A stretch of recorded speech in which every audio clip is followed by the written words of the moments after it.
whatever star or moon is in your sky, we hope you are having a great day. You may notice a different voice on this podcast today, and that's because our own Keegan is living it up. I actually have no idea where he's at right now. Isn't he at Disneyland? Disney World? Disney? He's in Disney. Okay. In Florida, I think. Wow. The Florida Disney. With all the money we're getting from this podcast, Keegan decided to take him and his wife on a vacation. The whole family. Disney. The whole family. The whole family, all two of them. But I have Steven from Marvelous Music here with us today.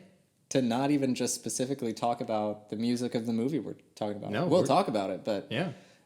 So normally when I watch a movie for Marvelous Music, I have the movie going, I have like my phone or my laptop or something to take notes, and I wear my headphones and I'm just like so zoned into listening, and I'll miss stuff when I'm watching it, but I'm just listening to the soundtrack super intently and taking notes on every little thing. And this time I was like, okay, I have to be fake Keegan on the Marvelous podcast. Fake Keegan. So I need to not do that and just watch the movie. So this was a different experience for me in watching a movie for podcasting, because I just like watched it like a normal human being. Did you enjoy it? Like the watching process, not the movie. We'll get to that. It was nice. It was more, it was a little bit more relaxing. I didn't feel like I had to be nearly as like keyed in on every little thing that was happening. Yeah. And I went back today and I rewatched some bits and pieces just so I could have some things to say about the music, because I noticed things the first time, but when you're not trying to pay attention, it has to be like a huge thing to really notice it, you know? Yeah, I feel that. It was good. It was a fun experience. Well, we're going to jump right into it, ladies and gentlemen. Today, we are talking about the Eternals. Or Eternals. I don't think Eternals. it's the. There's no the. It's just Eternal. It's not like the Eagles. It's just Eagles. Google has corrected me so many times on that. Yeah.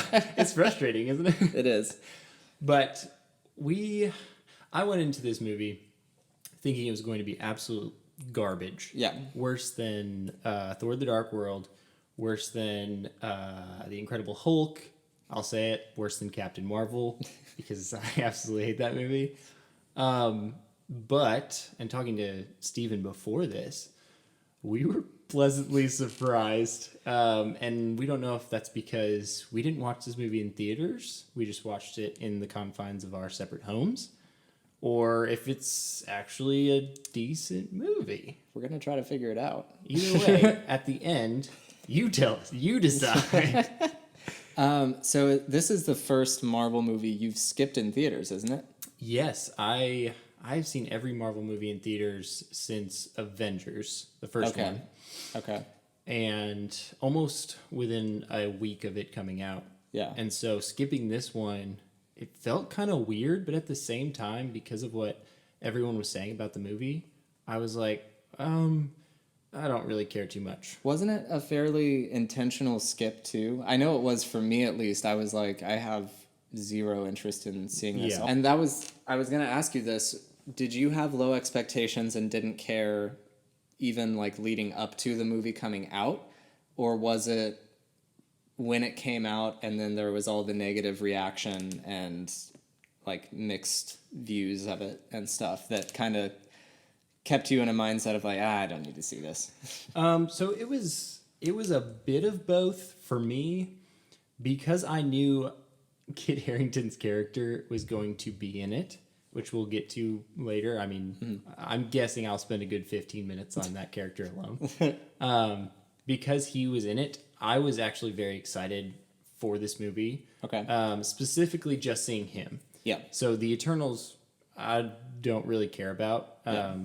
I don't think they're that special, and they don't feel like they really fit into the Marvel universe. Sure. And we'll also get to that. And so before this movie even came out, I was telling people that, hey, I'm more excited for this movie than I am Spider-Man Far From Home, because one, I wanted no expectations going into Spider-Man Far From Home, and two, because Kit Harington's character is somebody that I've wanted to see on the screens for years now. And then whenever the movie came out, it was around the time I got married, and I heard all the mixed reviews about it, and the fact that it's 2.5 hours long. It's a long one. And at that point, I was like, it's not even that I don't necessarily want to see it; it's that I don't have time. Yeah. And so, yeah, it was a bit of both. But once I started the movie in my home, I was somewhat interested, and then about halfway through, I got I kind of got swept away. Yeah. It swept you off your feet a little bit? Just a little bit. But, well, give us your initial thoughts on this movie. I think other than Spider-Man No Way Home, because that's like the best thing that's come out this year. I feel like everyone can kind of agree on that. But outside of that, it's my favorite thing Marvel has put out this year. In like Phase 4. In Phase 4. That includes Disney Plus shows. Yeah. And I loved Loki, and I liked pretty much all the rest of them. But I like it better than everything else they've done this year other than No Way Home. But I think it does the best world building that we've seen so far in the phase, which was really necessary because they obviously have already milked everything they could out of the world they built through Phase 1. Yeah. It's just not interesting anymore. And so I think that having the perspective of the Eternals and having that more cosmic perspective gives a fresh view of the universe to the series that they can now explore with other characters and other shows and movies and stuff. So I think that it resets the universe in a great way moving forward in ways that even No Way Home and Loki and stuff like that has broken out into multiverse, even that hasn't done as much for the universe as Eternals, because it doesn't just add to the world in a practical sense, but I think it adds to it in a perspective and thematic sense as well. Yeah. Because essentially the whole journey of the Eternals is to learn or discover what it is to be human. Yeah. Their whole existence is a little bit confusing.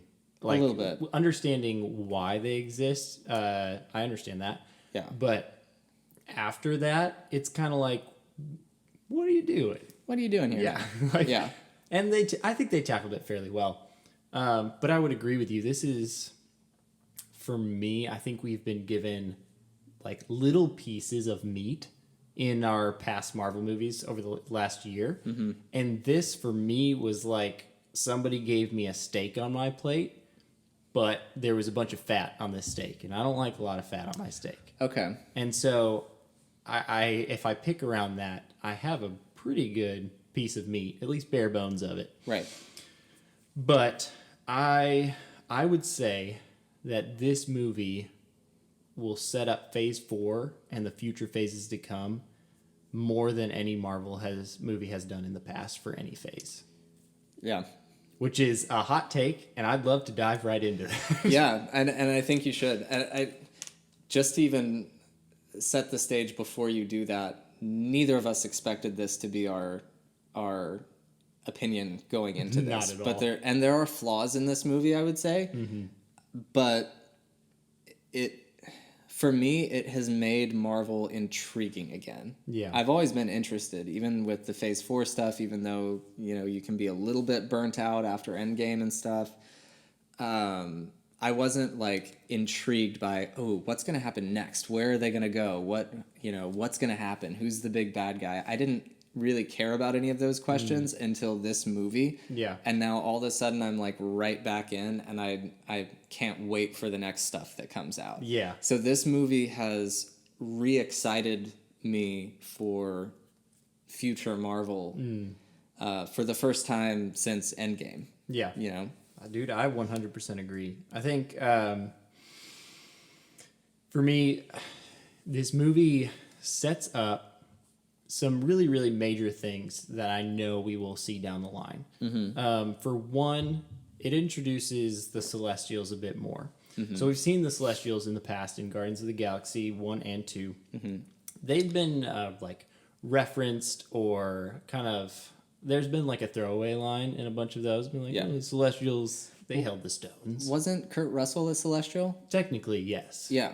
And so the Celestials that we know in comics hadn't really been introduced yet. Okay.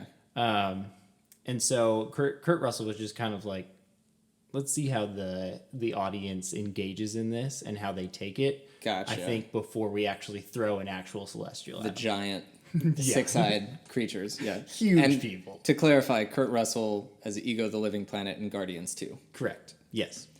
Not just Kurt Russell flying around the MCU. Kurt Russell himself. But it sets them up in a way that you couldn't have done, I think, with any other movie. I think you needed the Eternals for this. Because from phase 1 until, honestly, this movie, we were just kind of surrounded in Earth the entire time. Like, Earth was home base. Earth is what you cared about. This movie kind of changed it from it's all about Earth to, okay, Earth is probably going to have something to do with the bigger cosmos, the bigger universe, and all of that is going to affect Earth in the coming movies. Right. And so you can't really do that with, say, like Iron Man or Captain America or even Spider-Man because they aren't going to outer space. They're not from outer space. Yeah. So it sets up that very well. This entire movie sets up Dane Whitman's Black Knight from start to finish. There is so many lines. In my opinion, one of the main reasons they made this movie was to set him up. Because if you think about it, he's just a random dude at the beginning. Yeah. But you feel kind of his influence in the movie throughout the entire thing. And his character is referenced at least 5 or 6 times from start to finish. Yeah. So there's that. Well, and do you notice how his character continually tries to get back into the movie? Like, he's basically a main character in the first 20 minutes. And then he's essentially gone until the end. But he just keeps popping in different ways, whether it's being referenced in a conversation that the Eternals are having, because he's the love interest of Cersei. And so he'll get referenced in conversation, or he'll be on like a FaceTime call or whatever. Like, he keeps coming back. You can't get away from him. So, and I think I subconsciously realized that even the first time I was watching it, of just like, I want to see more of him, but he's never like far away from being right there in the movie. Yeah. Like, he's he's important. He is, and I'm so excited to talk about him in a bit. And I think that's credit to Chloe Zhao, who directed this movie. She's the first Academy Award-winning director that we've ever had do a Marvel movie. Is she really? Mm-hmm. She is the first one, which is crazy to think about, and it's noticeable at points, but at the same time, with the pacing of this movie, for me personally, I was like, what are you doing? Like, it's kind of, you're trying to speed things up really quickly when it needs to be focused during this time. So yeah, it sets up those. It sets up, well, we'll get to the final setup on that one. Well, and I was going to say, before we even go into like all the stuff that it sets up and all the implications and like the big philosophical things we can talk about with the movie, like, what are some things, and I can go first, but what are some things that were just like little things that you noticed that stood out to you as being really solid? So like for me, I think there's often a really bland cinematography in Marvel movies, and even just like color grading and stuff. It's very muted and gray and like not very interesting to look at sometimes. And there's still some of that in this movie, but I thought specifically with just certain scenes and certain shots, they're just such a visual flex, and it looked so aesthetically beautiful. I was like, this might be one of the prettiest Marvel movies that I've seen, and so I really appreciated that. Yeah.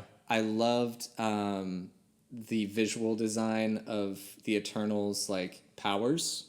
and how Yeah. those looked, and how they're all different and they can all do different things, but they all have the same look. It just like manifests on them differently depending on what their power is. True, yeah. I loved how that worked and looked. I thought it was really cool to have a deaf character that exclusively used sign language to communicate the whole time. I thought that was really, really fun. And I thought that was some of the best action for like a speedster character that I've seen in a movie yet. I would agree. Because I thought like Flash in Justice League was okay, had some good moments. Obviously, in the X-Men movies, Quicksilver, those scenes are like iconic and they're really cool.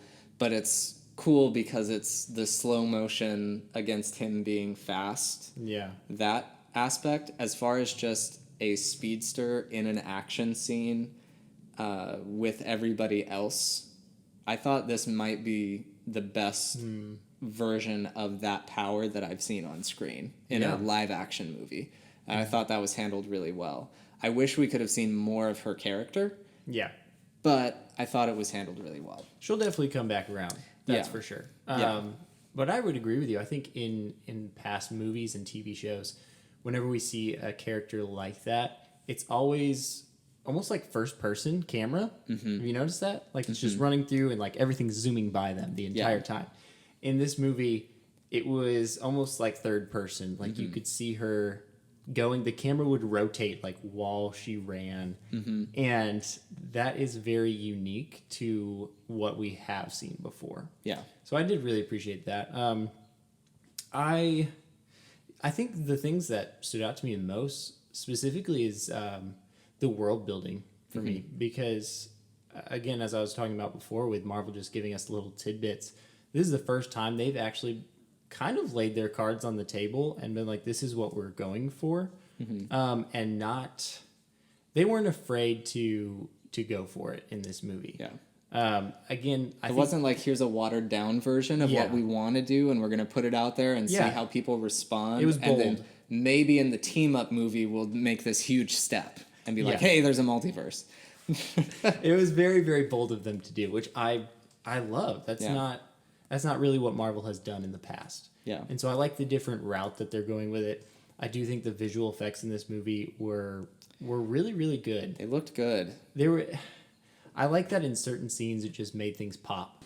There are certain sets in this movie that are somewhat bland, but because of how the Eternals look in their costumes or the Deviants look, it makes those characters really pop. Yeah. And I think that's what's unique about this movie, is that it just didn't go for like, I don't know, $1 million wardrobe choice. They really went for the $5 million package. Yeah. And I really enjoyed that about it. Yeah. Even the music in this movie, I think it was unique for the Eternals. Yes. So, Which you can go off on that for a little bit if you'd like. yeah, we can do. We'll call this the Marvelous Music Minisode within the episode. And I don't have nearly the breakdown that I normally would on something like this, but and this is as good a time as any to recognize Kit Harington, who played Jon Snow, is in this movie. Richard Madden, who played Robb Stark, is in this movie. And the composer for Game of Thrones is the composer of this movie. And so Game of Thrones just entered the MCU in like a massive way, and I thought that was really funny. And gave Jon Snow a sword. Yeah. But just as a different character. Yeah. And I thought that was so hilarious. But yeah, so this composer is the same as Game of Thrones. He's also the guy who did the first Iron Man movie. The composer is? Yeah. Oh, okay. Yeah, true story. So that was kind of cool. About this score, I think that it is the most interesting since Black Panther in terms of the score. That is a hot take. And mostly it's because it uses a way more broad instrumental palette. Okay. So even because I think you and Keegan talked about how you guys really loved the Shang-Chi score and some of the pieces that were in that. The thing with that, though, even though they used more Eastern instrumentation here and there, they really didn't go as far into that as I would have liked them to. Yeah. With this one, even though it's not specific to a certain culture, he used so many different kinds of instruments throughout the score. And even like when you're in a flashback, the different flashbacks, they'll have like the same thematic material, the notes are the same, but because they're in a different city, in a different culture, in a different time, they'll be using different instruments to express that thematic material. I like that. And so it's just a very smart, clever musical way to illustrate it's the same people in a different location, in a different culture, in a different time. And I think there's some of the most recognizable type music in this score. And hopefully they bring this composer back as they do more Eternal stuff, so that there's some continuity there. Marvel's always had a problem with that, but they're starting to get better at it. So I hope they bring him back, or at least bring his theme music back. But it's just the most like broad and varied instrumentally score that we've seen from Marvel, in my opinion, since Black Panther. And that was really cool to see and really unexpected. So there's a lot of really cool music to dive into in this movie. And that was really refreshing because I had been getting so bored with Marvel music in general. I understand. Do you have a favorite piece in this movie? So near the end, it becomes very... The only word I can think of it is religious. And I couldn't tell you like the track name because I haven't gone through the soundtrack itself with the track titles and stuff. But it's in like the third act climax of the movie, as they're like fighting and all that jazz. They introduce a lot more like chorus over top of the music.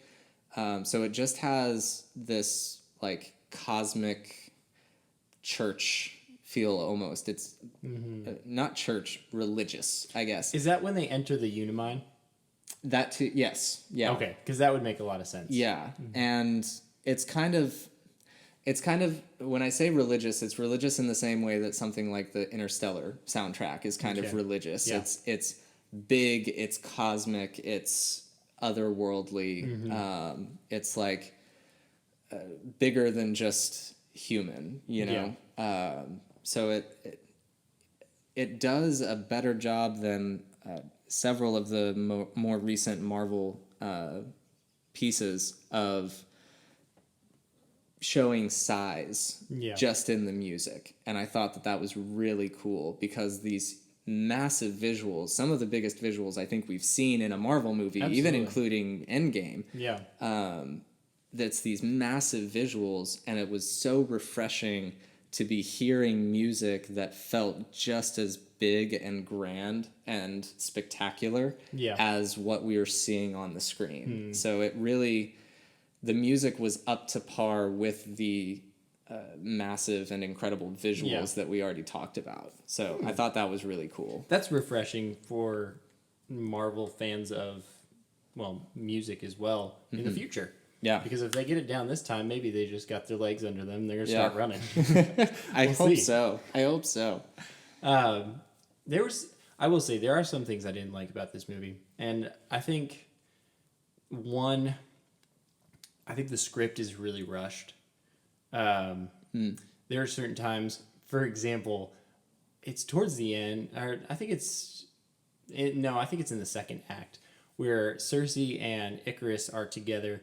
And Cersei looks at Icarus and goes, "Why did you leave?" And he goes, "I missed you." And I'm like, I I'm confused. Did we take something out of the script there? Like, did we cut a scene? Yeah.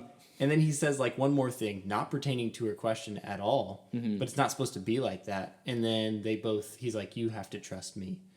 And then they leave. And I'm like, what? I'm confused here. I was like, we need to pause. But at the same time, that's the entire movie is with all these flashbacks that they have, they're so quick that they have no weight to them. And so when Ajax's character dies, I didn't really feel anything because... Well, to be fair, though, too, they kill her 30 minutes into the movie. You have no time. Like, even if the whole movie had been centered on her up to that point, you don't care because it's only been 30 minutes. Like, and I think I wrote this in my notes while I was watching it. I was like, seems like kind of a waste of Salma Hayek. Would you consider her an an A-list actor? I guess. I think so. So here, I'm actually going to read this to you because I wrote it down and I won't be able to say it correctly unless I read it. But I have a question for you, all right? Okay. Is it smart to cast an A-list actor as a B-tier character and have a B or even C-list actor play an A-tier character? What I mean by that is Thena isn't the main leader of the Eternals, Angelina Jolie. Vulcan is, which he's not even in it. Thena is just the leader of the Eternals when they are kept on Earth for a bit. And so, in my opinion, for the first hour of this movie, a lot of your attention is focused on Angelina Jolie. One, because her character is mysterious, but two, because they cast Angelina Jolie for this character. She should be big. Right. But all these other characters who are B or C-list actors are playing A-tier characters in the movie. I see what you mean. So I thought about this a little bit because I thought Angelina Jolie as Thena was a highlight of the movie. I thought she did a really good job with that. The more I think about it, the character... Let me backtrack. Angelina Jolie had to do a lot and convey a lot with, I would say, very little screen time and very little script real estate. Yeah. She doesn't have many lines. She doesn't get a lot of time where the camera is focused on her, where the story is focused directly on her. And yet she's able to convey the weight of what that character is going through even with that small amount of time. And so I think maybe you don't need an A-list super well-known actor like Angelina Jolie to do it, but you do need someone that has some significant acting chops that can absorb the proper amount of attention and convey big things with very little time and effort. And so I thought that was really well done. Like, her character, the whole thing is she's essentially got superhero Alzheimer's. Yeah, basically. And so for me, having just lost a grandparent who had dementia, and watching her go through different phases of dementia over years, there was a certain amount of that I related to watching her character, and especially the relationship between her and Gilgamesh as basically her caretaker as she struggled with this illness. And I was like, that's oddly accurate to what that relationship looks like and what someone struggling with an Alzheimer's or dementia looks like. Gotcha. And so just the fact that she was able to convey that deep sense of reality with very little screen time and very few lines, I thought was incredible. And maybe it's just because it's something that I went through recently, so I was more easily sensitive to it. That could be it, but I thought she did an incredible job of conveying that. And so I think, because I did think about that, I expected Angelina Jolie to be a main character. Yeah. And she's not, but she was one of my favorite parts of the movie because I think her acting skills were needed to convey what was needing to be conveyed there. Yeah, that's good. I like that. Yeah, that does make a little bit more sense because Salma Hayek, though, yeah, she was kind of bland.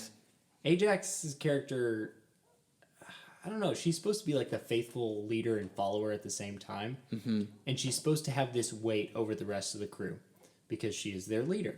And so you expect to feel this, I don't know, some sort of weight to where she has authority over them, and that's not there at all. I saw moments of it. Like I see it a little bit with Icarus, I guess. Yeah. I don't know. It's very small. I think the most I saw of it was in the scene when she sends them all away to go live their individual lives. In the breakup scene, that's when I saw the most of her weight as a leader. I think. Even that breakup scene for me, I was like, how did we get here?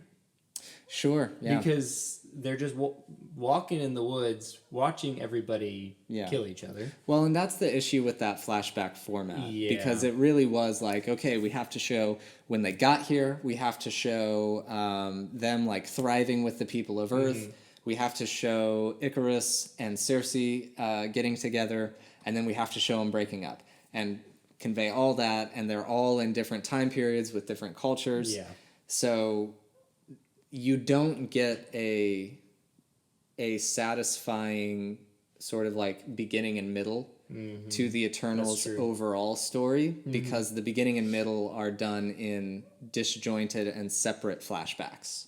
And you are trying to build on 7 or 8 separate stories, trying to combine those all together in this movie. Yeah. Which, from my opinion, I think with how they framed it, you could have done this movie in an hour and a half, hour and 45 minutes, rather than 2.5 hours. I think you could have cut a lot of that fat, and this movie would have been a lot more digestible. That's fair. You know what I will say, though, is I felt very refreshed that it didn't feel like a classic Marvel origin story movie. Because, and I think I've mentioned this to you and Keegan on multiple occasions now, I am so sick of Marvel origin movies. Yeah. And I don't think we need them anymore. Like, that was my biggest gripe with Shang-Chi was I'm really interested in the character, I'm really interested in the lore, and I'm really interested in the world. But I got so bored watching another origin story, and it had more to do with that Marvel origin structure than it did, anything that was actually going on in the movie. I'm just so sick of that structure. Yeah. So it was great to me to be able to watch what's essentially an origin story, but not feel like I was watching a Marvel origin story movie. And so I thought that was cool, and I hope that they, obviously they're not going to be able to just copy the formula that they created in Eternals because it didn't do well enough. It wasn't received very well. Yeah, so they're going to have to tweak it, but I hope that they take some of the reaches and the steps that break the origin story formula and integrate that as they introduce new characters. Because it was just so nice to be able to watch a Marvel movie that had new characters but wasn't just a new character setup movie. I thought that was really great. For me, something that was really refreshing was in all these other Marvel movies, you see them like using their powers and then basically trying to keep the world from knowing that they have powers. I really enjoyed this movie. Like, they're fighting deviants in the middle of the street, and not once are they like, people are watching. Yeah. Like, we have to do this subtly, or we can't destroy this building. And for me, that was really refreshing. I feel like we finally ushered in a new era of this world where superheroes are normal. Yeah. And it doesn't really matter so much if they're seen or they're seen doing something. Yeah. And so for me, I was like, oh, that is really new. I haven't seen that. I'm excited for that in the future. So something that I thought was really funny along those lines, because after I watched it, I really wanted to understand why people hated it. So I was looking up like reviews and video essays and stuff. And someone pointed that out as a flaw of like, they just destroyed this monster in the street and they're flying and blah, blah, blah. And people aren't even thinking twice about it. Like, they might run away because they're in danger, but they're not like, oh, this is so crazy and weird. And I thought about it. I was like, that's not a flaw. That's No. that's honestly a logical thing. Like, this is a world where these people, all the people of Earth, experienced half of the people of Earth disappearing Yeah. instantly and then reappearing 5 years later. Like, that's insane. They've seen the Battle of New York. They've seen the Age of Ultron battle. All these crazy battles that have happened throughout the MCU Yeah. that have taken place on Earth. Like, all those occurred and people either saw them firsthand or they got TV coverage. Yeah. Like, none of this is all that weird anymore to the people of Earth. Like, you'd be scared because there's a dangerous situation happening, but Yeah. you wouldn't be like, oh my goodness, magic. Like, you could go watch Doctor Strange beating someone up in New York with magic on YouTube in this world. Yeah. Like, that's what's going on here. So, of course, it's not a big deal that, Yeah. you know, they're fighting monsters in the streets. It's not the first time. No, and then it's true to the world at the very end when the Celestial shows up huge, which honestly is probably my favorite part of the movie. It was cool. That everyone is losing their minds because that is bigger than anything they'd ever seen. Yeah. And so I like how they're building on that. I don't think it's a flaw at all. I think that should be commended because Yeah. it would be really easy for them to just stay with the status quo of what every single superhero movie has ever done. Yeah. So It's a good detail. dude, I don't know. This movie for me, it surprised me in a lot of different areas. And I think mainly, I liked this movie because I didn't pay for it. Yeah. I was thinking about this movie for a little bit and thinking about the moviegoers that were like, wow, this movie sucked. Wow, this is really, really disappointing. And I was like, this wasn't disappointing for me. Why is that different? Well, if I had paid $15, $16 to If go you see paid this movie, IMAX money. yes. If I had paid IMAX money to go see this movie in theaters, I would be very disappointed. Really? I think I would have because I would be expecting a different movie than what we saw. But here, I curled up on my couch with my wife and we had a fire going. It's a fake fireplace, but it still gives off real heat. And I had a blanket and I was like, this is cozy. This is a good Wednesday evening. Yeah. And then I just kind of rode that wave for the rest of the time. And I was honestly very pleasantly surprised by it. And so I think that may be the underlying gripe that a lot of people have with it is that They paid for it. they paid for it, and two, that it wasn't the movie they were expecting. Sure. Which, as Keegan and I have shared in the past, specifically when it came to Star Wars, we learned this, is you just can't place your own feelings on a movie, like what you wanted to happen, above what the movie is. Yes. Because then it takes away from the artistry that the director or the writers were trying to convey. And you're like, well, this movie sucks. Well, you didn't make the movie. Yeah. Like, this wasn't for you to build. It was for you to enjoy. Yes. So That actually kind of leads me into maybe one of the last things I had in mind to talk through with you about this. If you have more stuff, that's fine. This was just the last thing I can think of that I had this thought and it's been like bugging me all day and I wanted to talk through it. It's kind of a two-pronged thing. Okay. One is I noticed as I was looking at criticism of the movie, and I think that this applies to like 90% of the criticism you see of any Marvel movie, is it has way more to do with what the movie wasn't or what it could have been Yeah. than what the movie actually was. So in all the video essays I watched and all the little blip reviews that I read of the movie, it had so much more to do with, well, they didn't dive into this, or they didn't really fully flesh out this, or, you know, it would have been better if they XYZ fill in the blank. And I was like, I don't know if that's a valid criticism. I don't think it is. And I don't think that's a valid way to criticize a movie, because it has nothing to do with what you actually took in and everything to do with what you think is a good thing to do. Yeah. And it's like, that's irrelevant to the piece of art. Like, judge the piece of art and talk about what actually happened in the movie, not what didn't happen. Yeah. You know, so what do you think about that? And there's a part B to that, but what do you think about that? So for me, you ever heard of Roger Ebert? Yeah. So Roger Ebert is my favorite movie critic of all time. The reason for that being is a lot of people would see him as kind of a harsh critic, but he saw movies for what they were. He did not see movies for what they could be or what the audience wanted them to be, but he looked at the script, cinematography, the artistry behind it, and he rated those movies off of that. And I think that's where our world has kind of gone astray, is that everything, even like social media teaches us, everything is about us these days. Like And how you feel about it. Exactly. And your voice needs to be heard. I'm not saying that your voice shouldn't be heard.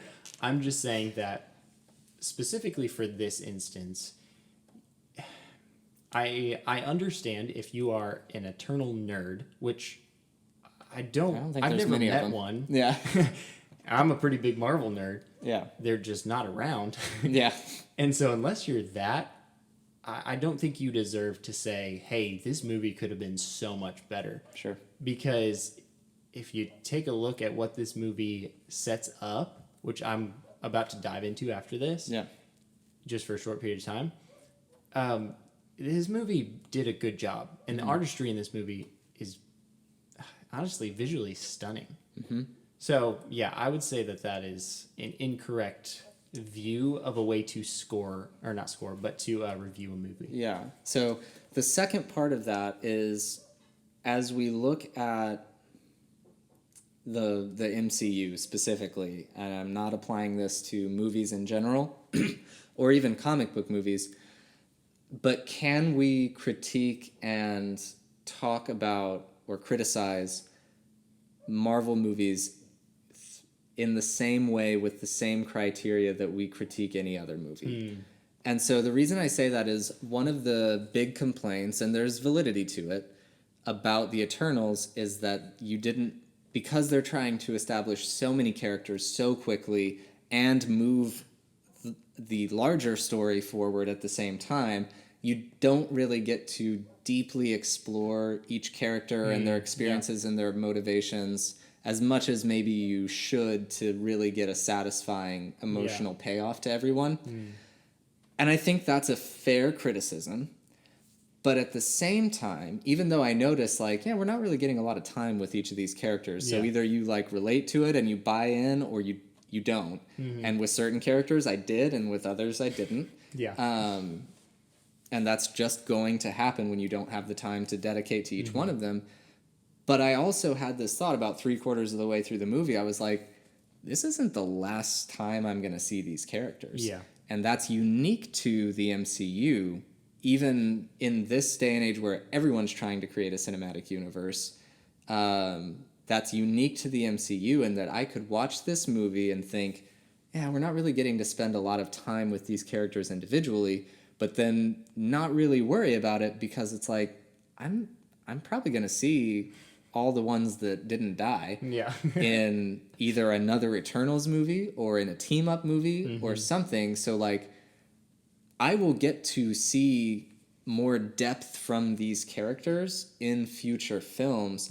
I don't need this one Eternals movie to perfectly set up and pay off in a deep and, like, emotionally resonant way every single character in the movie. Because there's going to be future opportunities to do that. I agree. So that's my thought, is like, do we need to recalibrate how we criticize, critique, and take in specifically Marvel movies? Because Marvel's not going anywhere anytime soon. Like, you know, if one of my favorite characters in the movie is Thena, there's nothing to say that Kevin Feige won't be like, hey, you know what? If Jolie is down, we will do a 6-episode Disney Plus series on the entire history of Thena. And that could happen. Like, that's the world we're in. They did 4 or 5 Disney Plus shows in a year this year. Like, that's insane. Yeah. So I don't think we need to have the same level of harshness on character development in single movies that we would in like a DC movie at this point, or you know, any franchise. Yeah. Because it is going to endure, it is going to keep going on. So I don't need to freak out that I only got X amount of time and X amount of emotional depth from Gilgamesh, you know? Yeah. Who was the second best character in that movie? He was great. But that's my thought. Yeah, and I agree with you. Here's the thing. There's arguably 9 to 10 characters in this, like major characters in this movie. Yeah. This movie's 2.5 hours long, which is long. Long. However, that's not near enough time to dive into backstory and create this character that you just feel for. Yeah. Unless it's 2 to 3 characters max. Yeah. And so I do think people are being very, very harsh with this movie, especially even if you are an eternal nerd and you're like, well, they didn't bring in Valken, they didn't bring in these other characters, or it happened like this in the comics. Marvel has made it very clear that they bring things in loosely from the comics. Like, they kind of want to follow the bare bones, but they're going to do their own thing, which I think is way better than following the comics to a T. Yes. And so I think a lot of people's reviews, who I'm not to say they're wrong, they kind of are, but I think they just needed to have a different outlook on reviewing this movie. But before we wrap up, I do need to spend a very short period of time on this character called Black Knight. So excited. All right, so Dane Whitman is in this movie at the very, very beginning. He's the teacher. He's Cersei's love interest. As we said earlier, he kind of pops up in and out of this movie the entire time. And there's different comments of being to his character or to past characters that he will become soon. So at the very end of this movie, Cersei and 2 other Eternals have been taken by the Celestial. He's basically like, I will spare this planet if I find them worthy, like, of life. And he was like, I will be back for judgment, which I think is the dopest line in that movie. Was awesome. And then he goes into a black hole. I don't know where that came from. And he's just gone. But I was like, this is amazing. That was cool. It was really cool. And stunning. Yeah. Like, that character is stunning. Anyway. Yeah. So we get end credits, right? The first end credit scene, we have Harry Styles coming in to play Star Fox. Patton Oswalt plays a troll, which I love Patton Oswalt. I think he's hilarious. I think that could be really fun. I'm kind of surprised that character isn't being introduced in, like, Thor Love and Thunder. Yes. Because it seems like he fits in more of the Thor Guardians of the Galaxy vibe. He does. But you could also probably use a little bit of that vibe in the Eternals moving forward. I agree. But, well, side note, Pip the Troll, which is the character, he was given one of the stones by Adam Warlock in the comics, which this could be going over your head. I'm sorry. No, you're good. Just all for I'm it. tracking so far. Which is exciting for me because that means Adam Warlock, I know he was cast recently, but he'll show up soon. Yeah. And so we could have a little bit of stuff between them. Anywho, those 2 characters show up, and you're like, what the... Star Fox, I mean, he's a B to C tier character. He basically... He can manipulate your emotions. Okay. And fly. And that's about it. That's really funny that they cast Harry Styles as that character then. I think it'll be very comical. Anywho, so there's that one, and then there's a second after credit scene, which I need to pull up my notes for this. I'm stoked. This is, besides Guardians of the Galaxy 2, this is my favorite after credit scene. Hands down.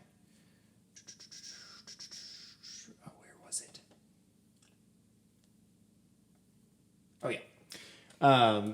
So Kit Harington's character, Dane Whitman, is in this estate, which we are assuming is his uncle's estate, because it is referred to earlier when the world's about to end. Cersei goes, hey, he was like, don't you have like an uncle that you need to like make peace with?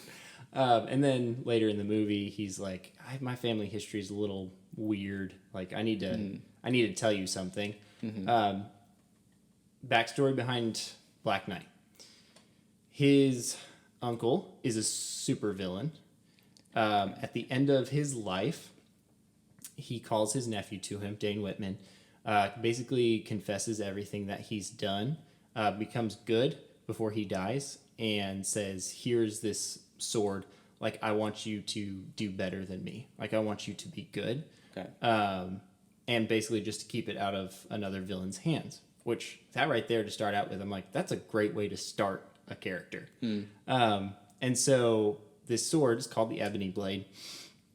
There are a couple cool things about this sword is, one, the sword basically, whenever you touch it, it basically fuses the sword to your soul. Okay. And so anytime there's something called a blood curse that is connected with it. So anytime this sword draws blood, it chips away at your soul. Okay. And you slowly go insane the more that you draw blood with the sword. It can also cut through just about anything. The sword in the movie is awesome. All for it. I know it was wrapped up. It was really cool. And it's basically the same thing as Thor's hammer. If like he can summon it at any time. Oh, nice. This is all backstory behind Black Knight. And so he opens this box at the end, and on it is inscribed, "Death is my reward" in Latin, which is in the comics. It's true to that. And he's about to touch it, and we hear a voice say, "Are you sure you're ready for that, Mr. Whitman?" It was Nick Fury, wasn't it? It is not. Is okay. So I know you're like, I listened to the voice what? and I thought it was Samuel L. Jackson. It is not. This is Mahershala Ali. I'm sorry. I am giddy right now about this. And he was just cast as Blade. Blade. Oh my gosh. So here's the thing. That's really, really random that Mahershala Ali's I'm really Blade intrigued by character this now. is in this movie. But if you think about it for a second, we've kind of been here before. Can I pause you right there, though? Because there's the like throwaway comedic line when they go in India. Yes. And I'm sorry, what's that Eternal's name? Wait, which one? I don't remember. Oh, Kingo. Yeah. Kingo? Yeah. Yes. So when they're introducing Kingo after he does his Bollywood number. I forgot about this. And then his valet comes in and he's introducing the valet and he's like, he thought I was a vampire when we first met and he tried to stake me through the heart. And I just connected that they brought up the idea of he thought he was a vampire and then now they introduced Blade at the end. That's just a fun little connection. That's awesome. Wow. Yes, that is awesome. But we've seen this before in Iron Man 1. Yeah. At the very end, after credit scene, you have Nick Fury coming in and you're like, what is up? So this could parallel that and be Mahershala Ali coming in because it sounds like he's been around for a while already. Okay. And if he is building a team, there's only one team that Blade was a part of, actually, in the comics, and that is a team called the Midnight Suns, which kinds of sounds like a sports team. In my opinion, I'm like, the Midnight Suns, yes! Big fan of the Midnight Suns. Here's the thing. The people who make up the Midnight Suns are the Darkhold Redeemers, which the Darkhold was introduced in Agents of S.H.I.E.L.D. and then again in WandaVision at the very end. Okay. So we already have kind of that hinting. Morbius. Yeah. Which, obviously, Morbius is held by Sony, but as we've seen, people can cross over, and also the Vulture from Spider-Man is in Morbius. Yep. So that's interesting. And then one of the other ones is Ghost Rider. Ah, yes. Which people have been, and Mr. Keegan has been clamoring for this for a long time, to have Ghost Rider introduced into the MCU. And so all of this kind of ties into the fact that Kit Harington is becoming Black Knight. That's obvious. He hasn't touched the sword yet, so he hasn't become it. But he's going towards it, right? It's very clear that his presence is felt in the film throughout the entire thing, even though he doesn't do Jack Diddley. Which means that in the future, he's going to have a major role. In my opinion, he's going to lead the Avengers or New Avengers, whatever, at some point. And then we have Blade in here. And so I'm speculating that the Midnight Suns will be a thing. Ghost Rider will be introduced out of nowhere because not a lot of people are looking towards that. And I am just over the moon about this movie because it is the key to Marvel Phase 4 in the future. Yeah. Everything this movie sets up, I think, is a launch pad for what we're going to see in the next 3 to 4 movies. Yeah. But I would agree. I think, yeah, that's everything. I think I kind of wish that this movie would have come out much sooner or much closer to Endgame. And obviously there was the pandemic and everything got pushed back. Like, that happened. That was unavoidable. But even so, like, we got 6, 7 other titles, movies and shows before this happened. And it did give this sort of untethered feeling to the MCU where you're kind of just like, oh, a little story over here, a little story over here. Nothing very big, nothing very conclusive. The biggest was probably Loki. I would say so. And just like, hey, multiverse is a thing now. Like, you know, all of this, the Timekeeper, like Owen Wilson. Yeah. Wow. So I wish that this sort of phase-defining, world-building film would have come in just a little bit sooner. Because now I'm like, okay, well, this kind of changes the direction of everything. Like, we'll still get the multiverse, and you know, that's a whole thing. Yeah. But this is bigger than that. Was that safe to say? Yeah, absolutely. And so I wish that would have come sooner, because even like the side characters and the other stories that it sets up, like what you just described with Black Knight and every little implication of that, like that is all just in a 30-second scene. That is the stuff of a year's worth of films and Disney Plus shows. Yeah.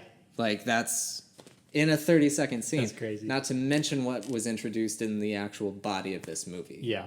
And I'm sure we'll talk way more about like predictions and where it could go when we do our predictions episode in a couple weeks here. But a pleasant surprise of a movie. Yeah.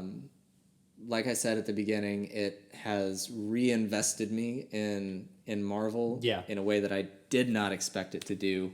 And there are, outside of it being huge for like the MCU, there are pieces of this movie that are really awesome to watch and take in, just as they are as parts of this movie. So as exciting as it is for the future and as exciting as it is for the world building, even just within the movie itself, it's beautiful. It's one of the most well shot Marvel movies we've seen yet. The score is easily top 10, I would say, maybe top 5. I would have to listen more. The actors are great. The acting is fantastic, whether they're A, B, or C list. Like they all do a very capable job in the film.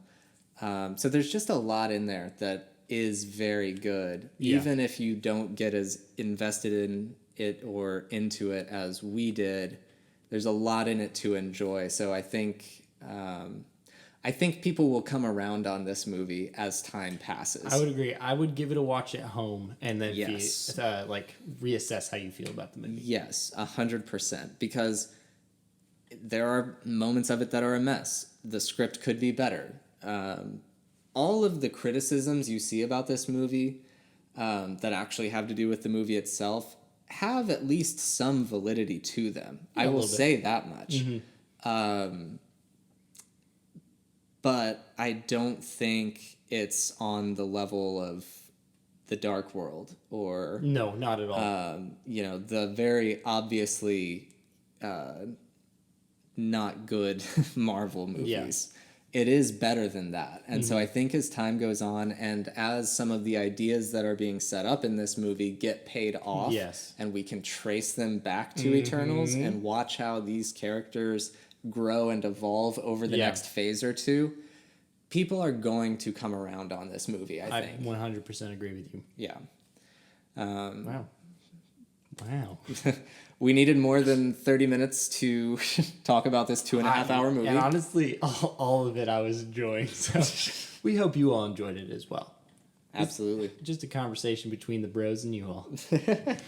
As a tidbit, there is no specific Marvelous movie or Marvelous music, I'm sorry, this month.